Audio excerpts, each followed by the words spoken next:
had to bring water. For those of you who aren't from Vegas, I don't know if you know this, but we used to have a double wide trailer, and now we have a triple wide trailer. So we're pretty fancy, I think. I know a little bit about trailers because my first house was one.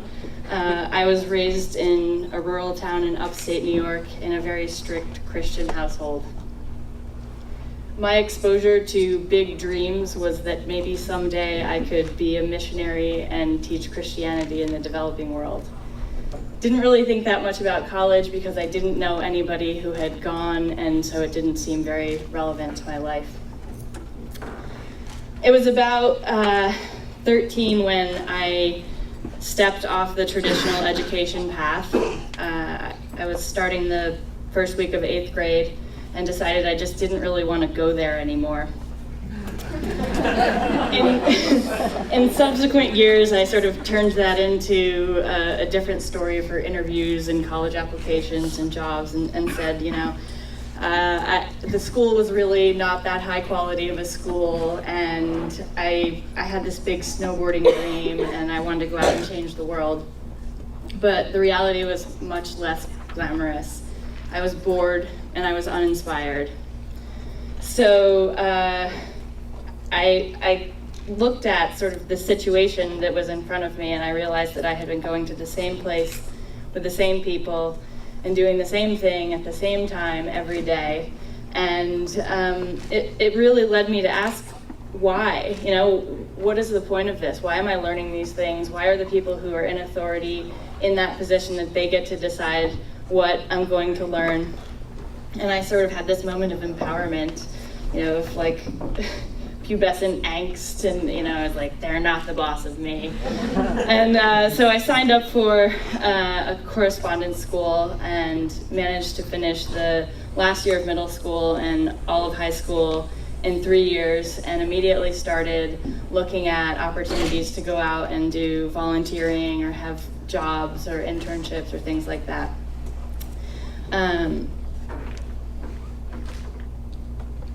So I was 16 and working in residential construction, renovating the house of a woman who had an investment banking firm in New York City.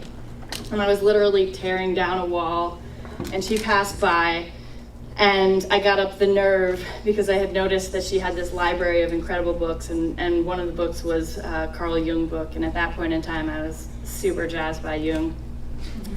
And I asked her, can I borrow this book? And she looked at me as if I had two heads, like, who is this little girl covered in sheetrock asking me about this book? But that conversation turned into a dinner, and she later became my mentor and invited me to go work in New York City at her investment banking firm as an intern. I knew nothing about finance. I was 17, and I was moving to the big city, little country girl.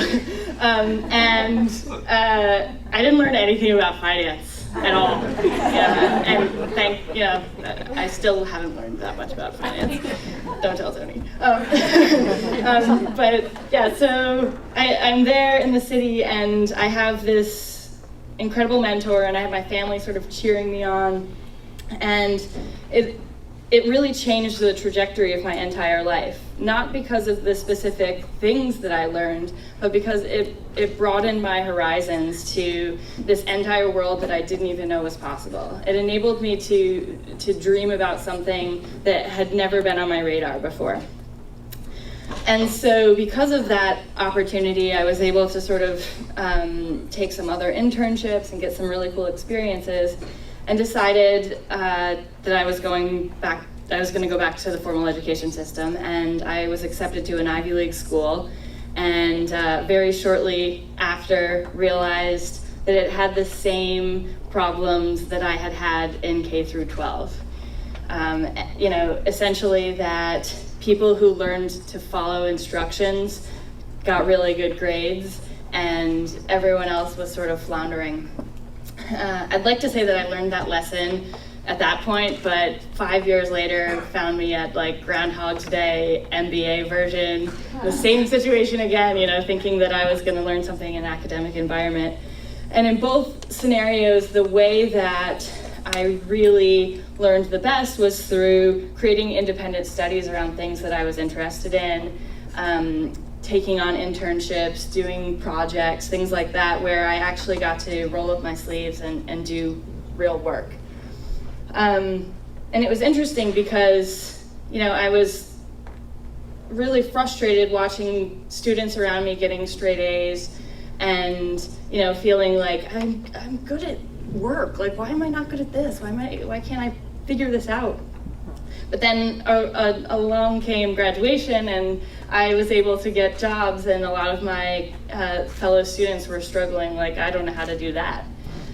And I bring that up because I think that there's a lot of talk in the country right now about this disruption that's happening in education, and that the fact that college is moving online and that millions more people are getting access to it, and it's moving towards free, is this big disruption of the system that's going to solve all these societal problems.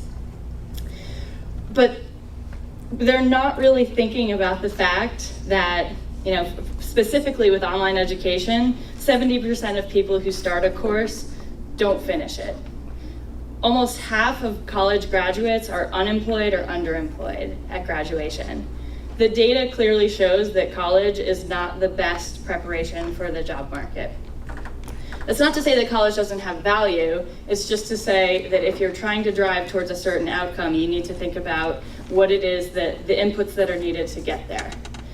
So prior to coming to Vegas, I worked for an organization called the X Prize Foundation, which enabled me to spend time with some really visionary people who are thinking about how you solve the world's biggest problems using incentive prize competitions.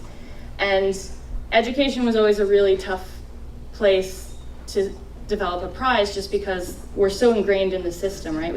We have all these biases that we don't even realize that we have. We look at education and we think it has to be in a school. You have to have a credentialed teacher. That teacher is probably older than you. You're probably learning with people that are the same age as you. You're learning a single subject at a time. You're being tested and you're demonstrating your proficiency through that test. Whereas if you think about when you learn in your life, it's really based on the things that you care about and the things that you're interested in. You don't need a test to tell you that you are learning to do something you really love. And so when we think about disrupting education, we can't think of it in terms of incremental improvement of an existing system. We have to think about it in terms of the way that we really go to the core of the problem and sort of the core of our goal, which, if you ask people what the goal is in education, there's a lot of focus on, well, you get through K through 12, and then you get into a good school, and then you get a stable job that pays you. And there's not really a moment where you stop and say, what do I like? What am I good at? What do I want to spend my time doing? And so, starting at that place is actually how we need to think about the education space going forward, and to think about how we equip people. I mean, right now, all of us in our pockets have a mobile phone. You have access to all the information that you could ever want. But if you don't know how to use that, if you don't have the tools and resources to do something with that, and if you don't have a support network of people who have either experience in that space or who love you and support you, then you're basically just going to be a follower. You're going to learn how to follow a path. You're going to learn how to follow instructions. What we are doing right now is we are giving kids a book about mountain climbing. We're giving them a map of the terrain, and we're sending them up a mountain alone, and they've never even climbed a hill. And then we wonder why they're falling off the edge. We have to give them the tools and the equipment to succeed. It doesn't have anything to do with the system. It doesn't have anything to do with the subjects that we're learning. Learning has to happen from a place of tools and equipment. And that's really where disruption would happen. If we could start from that zero place and say, what is it that people should be doing that's going to make them happy, healthy, and fulfilled in life? And then to go from there. Because you can learn hard skills, you can learn data, but it's really that network and those tools that are going to enable you to be successful and happy in life. And so, what we're trying to do downtown is to provide that support network and to provide those tools to young people here to demonstrate that you don't have to go through that system. You don't have to suffer and go to the same place every day and get grades to tell you that you're doing something right. And so, there was actually one of our qualifiers here, and I'm super pumped to have him here. And I recommend all of you, yesterday somebody had asked, like, Catalyst Week, what does it actually turn into? What do you do with that? Well, all of you have these pools of knowledge and experience that you've forgotten that you have. Because you go into your job or you go into wherever and you're constantly thinking about what you don't know and the things that you don't have. And when you actually spend time with somebody who's young and who's learning things for the first time, it builds you up. It becomes a community of learners instead of just a top-down learning situation. So my recommendation, if you're looking about how to follow up on this, is become a mentor, become somebody who offers that support network to the people who are just figuring it out right now. Thank you.